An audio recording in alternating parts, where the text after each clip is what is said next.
Jared here with CarBuzz.com, and today I'm bringing you a review of the all-new 2020 Mercedes GLE, this one being the 450 4MATIC version. So if you're a little unacquainted with Mercedes-Benz naming nomenclature, GL is how they classify all of their SUVs, except for the G, which is its own kind of weird thing. Don't ask me about that one. But basically now, this is what the ML used to be. So if you had a Mercedes ML, this is what you'd be looking to replace it with. So Mercedes goes GL followed by another letter, so in this case E. So this is basically equivalent to an E-Class, just raised up higher as an SUV. Below this sits the GLE, and above it at the New York Auto Show, they're going to show off the GLS, which is going to be a larger full-size model. And I like the name GLE because it kind of sounds like GLE, which is how it makes me feel, because this thing is absolutely wonderful. Probably one of the best SUVs I've ever driven, as we're about to find out. And if you want to get more details about the 2020 Mercedes GLE, click the link in the description below to be directed to CarBuzz.com, and be sure to click the link all the way at the bottom of the description to read my full written review of this car. Now let's check out the styling a little bit. So from the side, it's pretty basic as far as SUVs go. You have these illuminating running boards, which look great. You can get a bunch of different wheels ranging from 18s to 22s even. So there's a bunch of different wheel options you can get. I love this emerald green paint. You can see it in the light. It looks really flaky, but when there's no light on it, it just looks black. Really cool as well. The only thing I don't like on this particular one that they sent us is these plastic body claddings here. I think plastic body cladding looks fine on a Toyota RAV4, but on a really expensive Mercedes, it just looks just a little bit cheap. You can see here we have it in its off-road mode, which raises the suspension as high as it goes. This thing is really darn tall when it's in its off-road setting, as you can see. It's really darn tall. And coming around back here, you see the thing that's been characteristic of the ML since it was called the ML, this really pointy rear window here. If you get the GLE Coupe, which isn't out yet, it'll be more sloped off, but I think this is a really nice design feature that they've kept for several generations now of the ML into the GLE, and I really like to see that sort of heritage. So while we have it in its off-road mode, let me show you what it's like to drive with one of its really cool off-road features. Oh yes, yes, lower, lower, yes! Oh, that's just the massage function coupled with the free driving assist that you just saw. That is one of this car's many off-road features. If you're wondering what that was, no, it's not just some silly modification that I did to the car. I actually got asked that a couple of times. I brought this car to a Cars and Coffee, which is full of Ferraris and Lamborghinis and all those sort of things, and people could not stop staring and taking video of this car doing that function. It's called free driving assist, and basically it's for the Dubai market. So if you go dooning in this car and you get stuck in sand, it will bounce you out of any getting stuck in sand. Kind of funny. So that is only available on this, the GLE 450 model. So let me talk to you real quick about the different engine options that are currently available on this GLE. So you've got the GLE 350, which can be available in rear-wheel drive or 4MATIC all-wheel drive, and that's going to be powered by a 2-liter 4-cylinder engine, putting out 255 horsepower and 273 foot-pounds of torque. 0 to 60, about 7.1 seconds on that. It's fine as an option. I think that's probably going to be the one that a lot of people get because it's obviously more reasonable in price. But the one that you really want is going to be this 450 model with 4MATIC all-wheel drive. A little bit more expensive. The 350 starts at $56,200. This one is a whopping $61,150, so definitely a whole lot more. Fuel economy is not going to change that much. 19 city on both cars, but you get 26 highway on the 350, and you're going to go down to 24 highway on this. I've seen about 19 average. And this one is going to have a 7,700 pound towing capacity, which is really good. But the real reason you want to buy the 450 is because of its wonderful engine. This is a 3-liter inline-six with EQ boost. So this is a new engine from Mercedes. It's going to be put onto a lot of their upcoming new models, including the 53 AMG models. So in this application, it puts out 362 horsepower, which is a nice bump over the 4-cylinder model, 369 foot-pounds of torque, and that's going to get you from 0 to 60 in just 5.5 seconds. So that is as quick as the outgoing GLE43, which was an AMG model.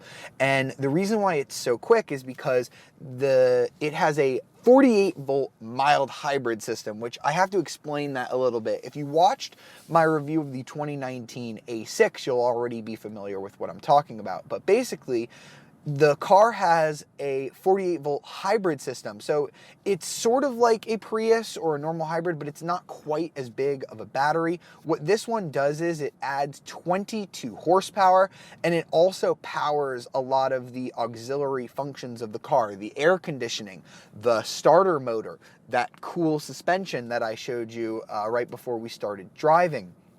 And the effect that it has on the car is really profound. I'm really looking forward to seeing this EQ boost get put on more cars moving forward. So I'm going to go ahead and come to a stop now, because what you're going to notice is the start-stop system. So the car just deactivated at a stop, which a lot of cars do. But when I get going on the gas, you don't feel it kick back on. A lot of people, and this car has it too, a little button to defeat the start-stop, because a lot of people don't like using it in traffic because they feel it go and it starts up the car. This one, I promise you, if you do not like start-stop, you must try this one, because it will change your opinion on how stop-start systems work, because this thing has one of the best stop-starts I've ever felt. Audi's is pretty good as well. I think this one might even be just a little bit smoother. And the other thing that this 48-volt hybrid system can do is it can control the e-active body control suspension. So that's an option that we have on this GLE 450. Basically, it pairs with the air suspension and it lets you control the individual wheels. So not only can the car go bouncy bouncy, which is really fun and your kids are gonna love that, daddy, daddy, make the car bounce. So in addition to that, you can actually control each wheel individually, which is super cool. It's almost like a hydraulic suspension in one of those like midnight club games from the early 2000s. You can literally like make the wheels like do all sorts of things like a lowrider. It's great. And the practical application, because I think most people who buy this car are not going to actually take it off-roading, but the practical application is when you go over bumps in this car, like speed humps or anything like that through a neighborhood. I'm about to go over one now.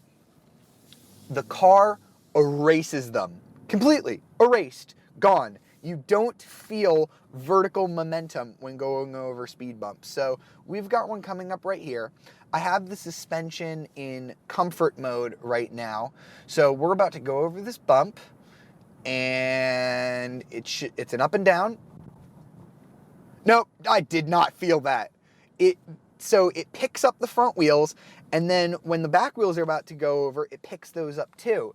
And it does that using radars and camera sensors, so it can literally sense the road ahead using its sensors, and it will prepare the suspension so you don't feel like you went over bumps. It's Rolls-Royce level comfortable. The only SUV that I've driven that's even remotely as close to as comfortable as this is the Rolls-Royce Cullinan, which is like $500,000. This is under $100 grand. So this is incredibly impressive suspension. And if you want, you do have some other drive modes that can make it a little bit less comfortable if you want. I'm not sure too many people are going to do that. So I have it right now. I'm going to set it to curve mode, which is another interesting setting. So curve mode is going to be a lot like comfort mode with the drivetrain and things like that. But what it's going to do is you can set different curvature levels on the suspension. There's levels 1 through 3. I'm not sure if 1 is the firmest or 3 is the firmest. I was trying to figure that out. But as you can see, I'm about to go through a turn here, and basically what it'll do is it preps the suspension with a little bit of lean. So I'm going to toss it in, and the car doesn't really lean at all. It's kind of crazy for an SUV. So I really like using curve mode. That's actually my preferred driving mode. And the air suspension can raise and lower the vehicle. It has 4 different settings for that. So if you put it into sport mode, it'll go into its second lowest setting. And if you put it into sport plus mode, it will go into its lowest setting. And the thing that I don't like about SUVs is that people say, oh, I like it because it gives me, good visual clearance over all the other cars. I can see over stuff in it.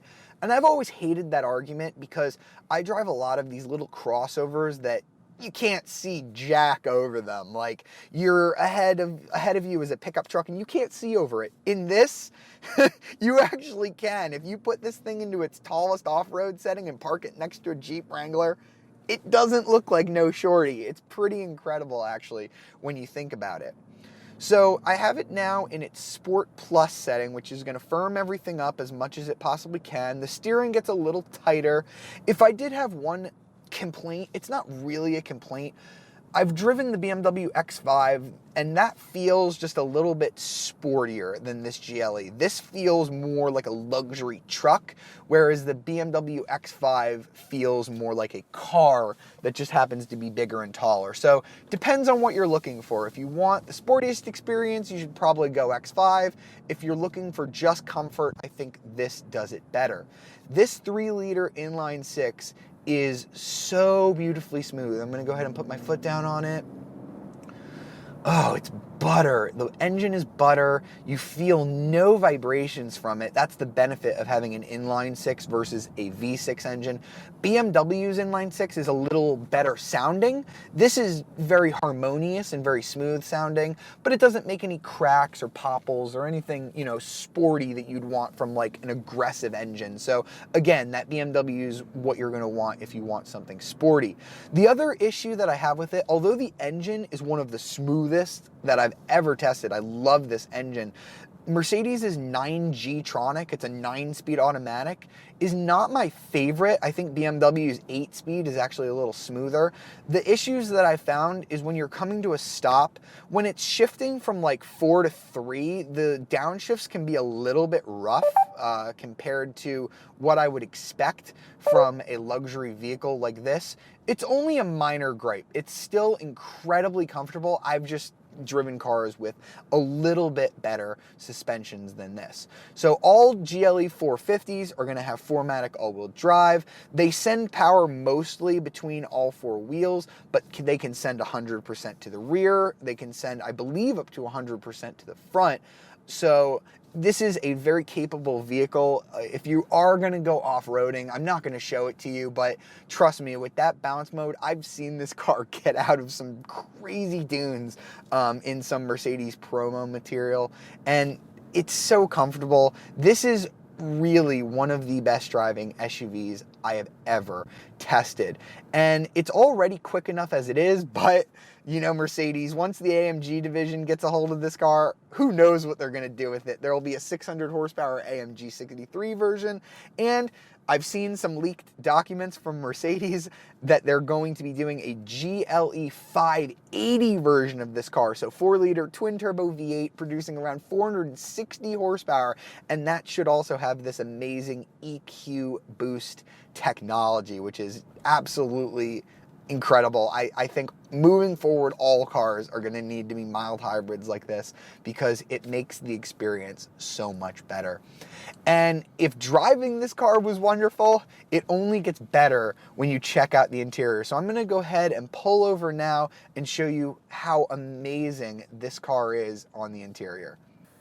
All right, so in here, there is simply a bewildering amount of technology, enough so that we could almost make a separate video on it. That's how much technology is in here. But let's just get started with the overall design of the cockpit, which has people on the internet sort of torn. I'm not exactly sure why. Most of it has to do with this big screen layout here. So you have one screen that handles all of your speedo and information and stuff like that, and the other one that handles all of your multimedia information. People seem to think that it looks tacked on, just like two iPads. I happen to disagree. I think it looks gorgeous, especially with what's actually displayed on it. I'll leave the decision up to you whether or not it looks good.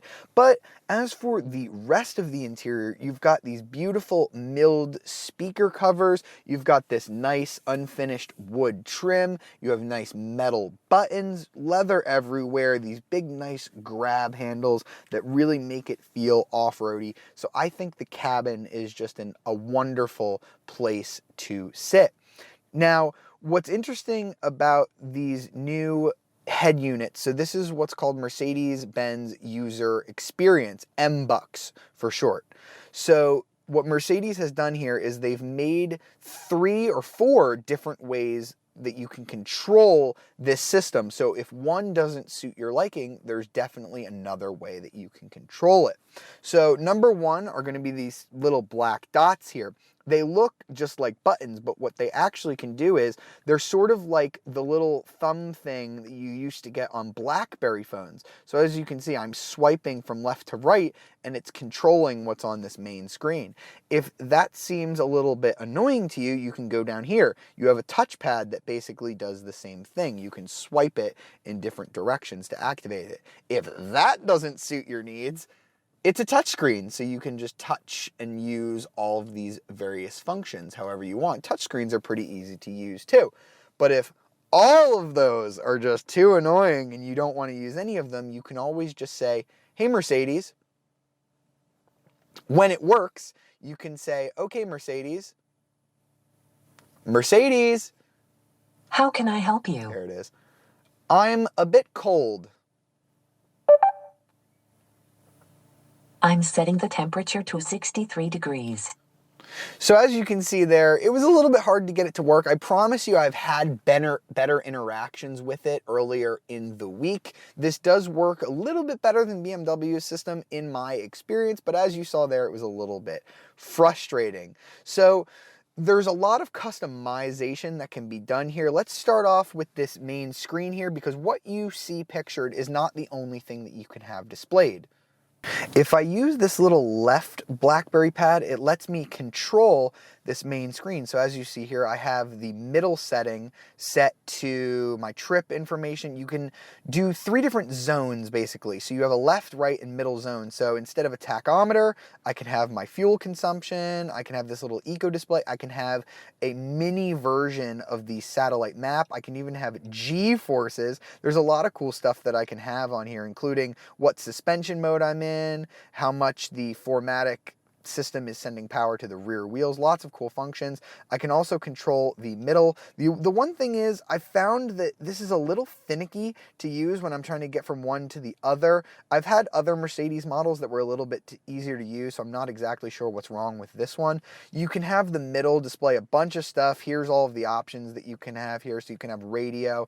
If I put it to navigation and I go here and I put it to full display, you can have this be a full map, which is really awesome. If you want to have something else on the main screen, it really helps to have the map up in full here. I love the ability to do that. Also, you can change the themes here.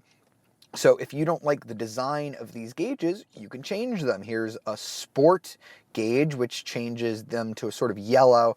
I think it's kind of ugly. I've seen it better on AMG models. The one that's really interesting that I've used is this progressive one. looks very futury, displays very minimal information. So instead of having traditional speedometer and tachometer, it's sort of these futuristic ones that only show you the pertinent information that you need right now. Pretty cool, and it does change what's on the main screen as well. So let's bump over to the right here and check that out as well. Over here, the technology just continues to bewilder me. You can use it on the touchscreen. I'm going to go ahead and use the controller down here. These are where all of the apps live. You can even have a built-in web browser. It's kind of crazy. I've used it a couple times now. You can actually play YouTube when you're parked, which I'm sure the kids will love and enjoy. I actually have it set to play one of our CarBuzz videos as well. So here's where all the info lives. You can have different information about the gas and brake. You can have it showing your engine and horsepower readouts, things like that. Comfort is where all of the amazing features live. Here's all of the massage functions.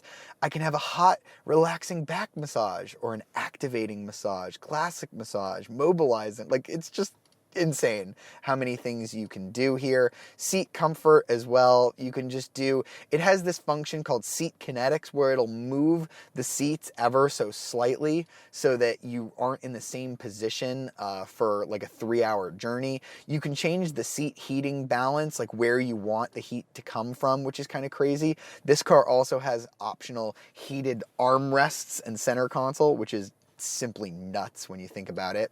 Then there's the ambient light settings. You could do all sorts of crazy things here. I have it set right now to this two-tone purple. I think it's absolutely gorgeous. You can also set it to a bunch of other different colors like red.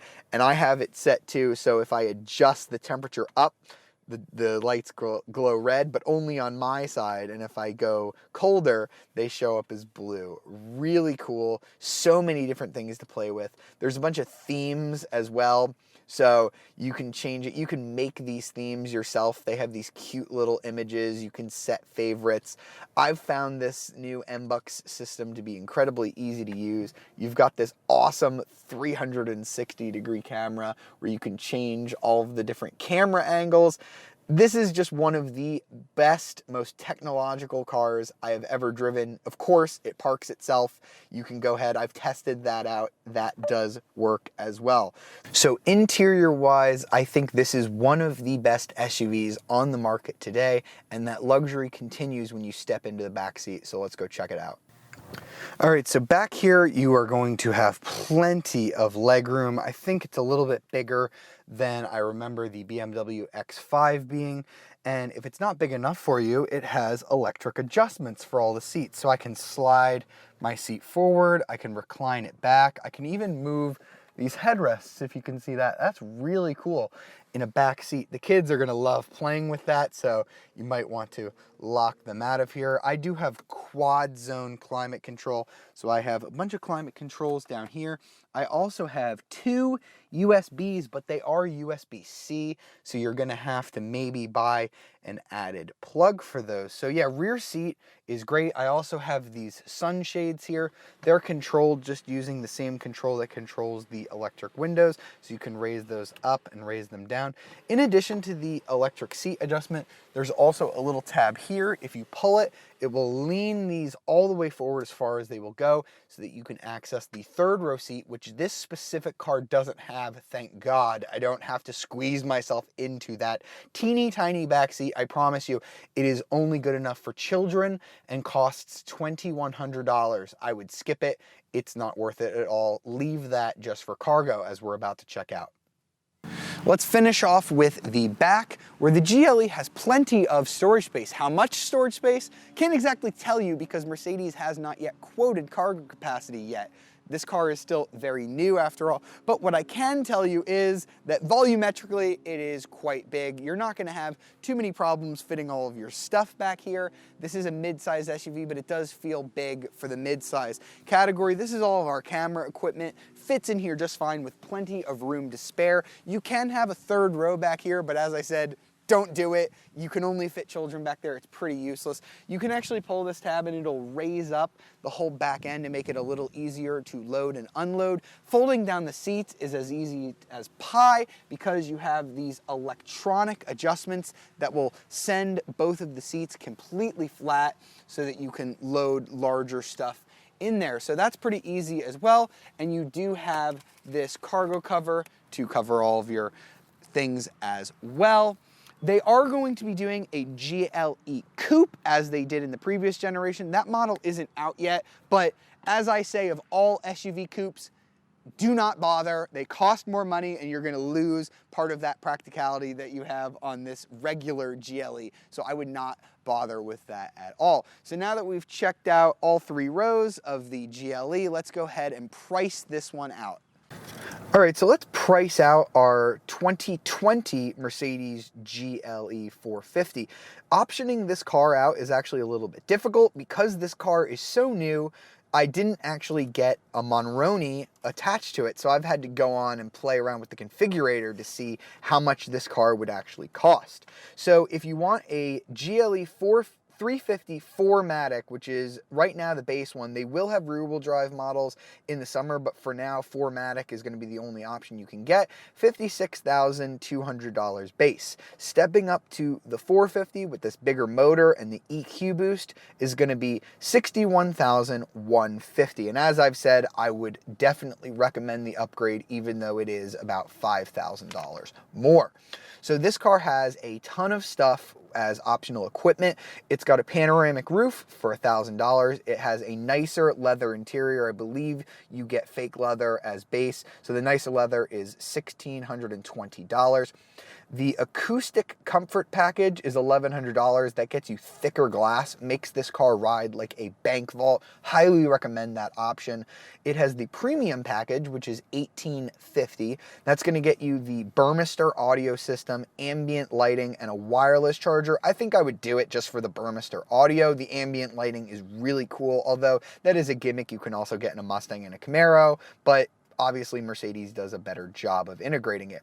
The Energize package, that's $2,100. That's going to get you the air cabin purifiers, so it'll ionize the air and it will spray a fragrance through the air vents. I didn't really feel it working that much, but you do get ventilated seats as part of that package, which here in Florida I would definitely recommend. Massaging seats are $1,100. That's a no-brainer for me. The Burmester 3D sound system that we have on our test car, that's $5,400. It sounds amazing, but I think you really have to love audio to opt for that. Soft closed doors are $550. That's a no-brainer for that price. And the E-Active body control that I showed you that gives you the bounce mode that really helps this car ride like an absolute cloud, that is one heck of an expensive option at $8,100. You have to be sure that you really want that. If you're going to do any sort of off-roading, definitely recommend that. With all of those options brought in together, this car sits at about $86,175, which is a ton of money, but pretty much on par with its rivals from Germany and the Range Rover Sport. Now let's go ahead and deliver our verdict on the 2020 GLE. So how do I sum up my time in the 2020 Mercedes GLE? It's unbelievably comfortable, rides like a cloud. The technology is abundant, almost overwhelming. Stylistically, I think there are better looking SUVs out there. I think Volvo makes a more handsome SUV. I think the Audi Q8 is going to attract more attention from people until you use the bounce mode, of course, and then everybody at the Cars and Coffee will be staring at this quote-unquote boring Mercedes GLE. But I think that combined with this lovely drivetrain, the amazing technology, its off-road ability, I think this is one of, if not the best SUV. You know what? I'm going to go ahead and say it. I think this 2020 GLE is the best SUV I have ever tested. And those are big words because the BMW X5 is an amazing car, but I think Mercedes has just trumped BMW in this midsize segment. This earns a must-buy without a shadow of a doubt from me. And if you've liked this review and you'd like to see more, subscribe to the CarBuzz YouTube channel and hit the bell icon to be notified of all of our latest videos.